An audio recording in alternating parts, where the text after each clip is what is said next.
So we're back here at this beautiful property, and if you recall, we had some really difficult challenges to overcome. But through that creative problem solving that we talked about before, we did some really cool things here. Let me show you. So one of the things that we had on this project was difficult elevations that we were working with, so we had to introduce some retaining walls, which we talked about last time. But as you'll see here, we were able to actually make a retaining wall that doubles as a seat wall. So like, let's say I'm entertaining and I have a lot of people out here. I have a place I can sit down and hang out. Over here, we've kind of created this upper landing area. It's very inviting, bringing you down to the pool.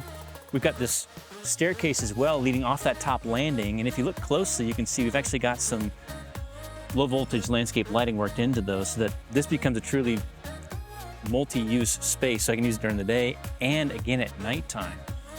One of the other neat features about this is that we had to deal with drainage around this pool. And one way that we did that was we worked in these really beautiful iron grates on the top of these. Beyond that, we've got this pathway that leads around to kind of like a secondary spillover area. The nice thing about this is if I'm entertaining, let's say a large group of people, I can put them in more than one spot. And here, we can use this for lounging.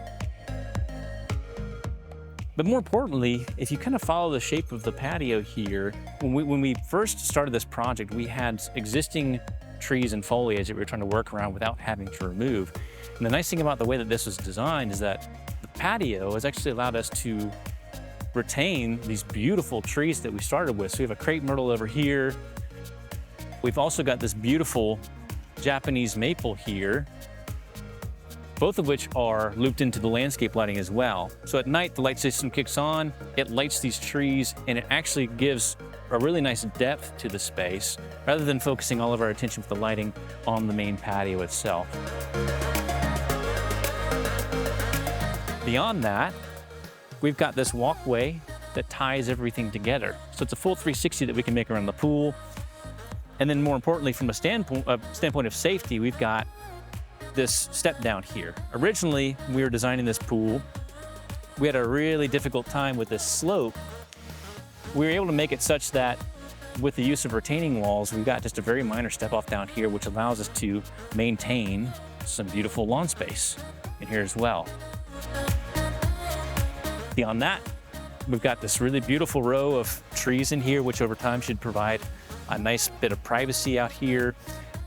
We have these beautiful Western cedar posts down here supporting these overhead cafe lights, which comes on at night, gives this area down here beautiful ambient light so that we can use this not only during the day, but also at night. My name is Eric. I'm with Gardens of Babylon. Thank you for joining me on another beautiful project. We'll see you next time.